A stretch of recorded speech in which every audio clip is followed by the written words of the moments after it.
अर्थसंकल्पावरती जो सन्माननीय अजितदादा पवार साहेब यांनी मांडलेला आहे आणि सलग 11 वेळा, सलग नाही मध्ये गॅप होता, 11 वेळा अर्थसंकल्प मांडणारे मला वाटतं पहिले ते अर्थमंत्री राहिलेले आहेत। यापूर्वी 9 किंवा 10 वेळापर्यंत गेलेले, परंतु यावेळेस 11व्या वेळा अजितदादांनी अर्थसंकल्प मांडलेला आहे। त्याच्याबद्दल मी या ठिकाणी त्यांचं अभिनंदन करतो अजितदादांचं। आणि उत्तरदायित्व व वित्तीय व्यवस्थापन कायद्यानुसार राजकोषीय तूट स्थूल राज्य उत्पन्नाच्या 3% पेक्षा कमी ठेवण्यातही शासन यशस्वी ठरलेले आहे। त्याबद्दल त्यांचं मनापासून या ठिकाणी अभिनंदन करतो। सन्माननीय अध्यक्ष महोदय, याच्यामध्ये साधारणतः 288 मतदारसंघ हे आमचे महाराष्ट्राचे आहे। यापैकी 132 मतदारसंघामध्ये शहर किंवा निमशहरी अशा पद्धतीचे मतदारसंघ येतात आणि 156 मतदारसंघ हे ग्रामीण भागात येतात। परंतु एकंदरीत त्याचे विभाग आणि खर्च होणारा पैसा याचा जर विचार केला तर 156 ला 132 भारी पडतात का काय, अशा पद्धतीची काही प्रकार या ठिकाणी आपल्या समोर दिसतोय। कारण अध्यक्ष महोदय, ग्रामीण भागाला आपणही जिल्हा परिषदेचे सदस्य म्हणून निवडून आलेला होता। अजितदादांचा बारामती मतदारसंघ आहे। कदाचित मला वाटतं बारामती शहराचं मतदान एकीकडे झालं असेल आणि सगळ्या ग्रामीण भागाचं मतदान एकीकडे झालं असेल, अशी एकंदरीत परिस्थिती आहे।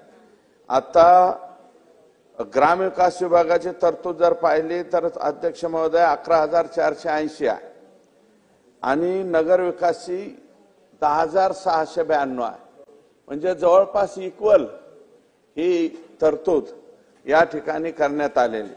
पर शहरामध्ये MMRD आहे, आणखी वेगवेगळ्या अनेक योजना आहेत, त्या सुद्धा शहरामध्ये राबतायत। म्हणजे मुंबई, ठाणे, पुणे, त्याच्यानंतर नाशिक एवढ्या एरियामध्ये जर पाहिलं तर पैसा जो आहे तो मोठ्या प्रमाणावरती खर्च झाल्याचं या ठिकाणी दिसतंय। आणि पुण्याचे पालकमंत्री म्हणून जो पुण्यापासून ते आमचा इकडचा पण तळेगाव ते चाकण केलाय, तर अजितदादांना माझी विनंती आहे की तळेगाव ते चाकण करायच्या ऐवजी चाकण ते शिक्रापूरचा सुद्धा समावेश या रस्त्यामध्ये केला पाहिजे। कारण तिकडे शिक्रापूरचा तुमचा झाला, शिरूर पर्यंतचा झाला, पण तळेगाव ते चाकणच का, तळेगाव ते शिक्रापूर का नाही झालाय तो? नाही ना, 25 किलोमीटरचं अंतर दाखवलंय त्याच्यात। अजितदादांना माझी विनंती आहे, दादा तिथं बोलायला लागले त्याच्यामुळे मी काय बोलणार नाही।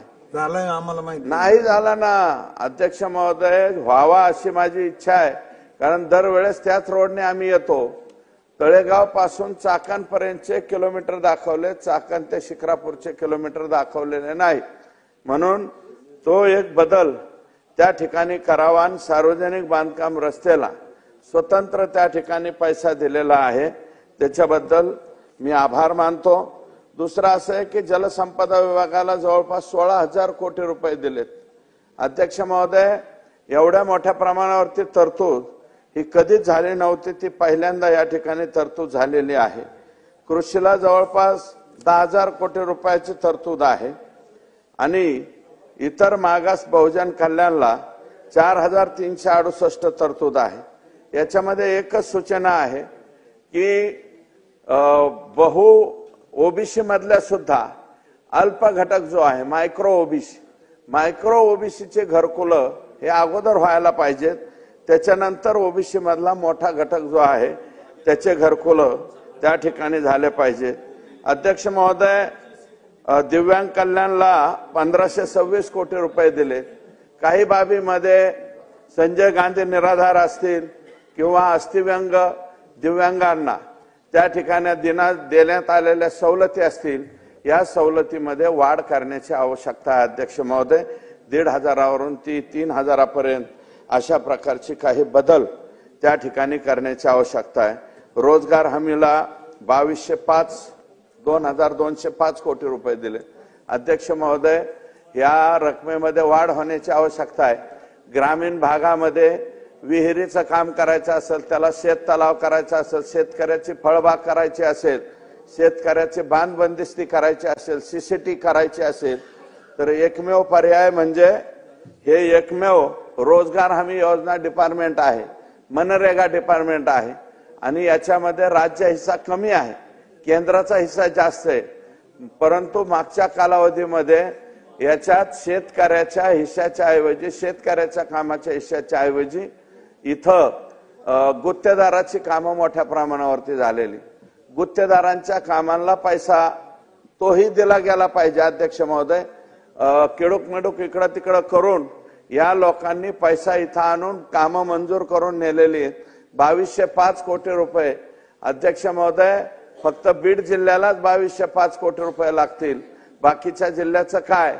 आणि सर्वाधिक काम हे आमच्या बीड जिल्ह्याचं झालंय. आणि आता पालकमंत्री हे अजितदादा आमचे पालकमंत्री आहेत. पालकमंत्र्यांनी अजून मला वाटतं एक वेळा आलेत, आणखी पुढच्या वेळेस आल्याच्या नंतर त्यांना आमची विनंती राहणार आहे की बीड जिल्ह्यामधले 85-15, 90-10 अशा प्रकारच्या ज्या योजना आहेत त्या योजनांना पैसा मोठ्या प्रमाणावरती लागणार आहे.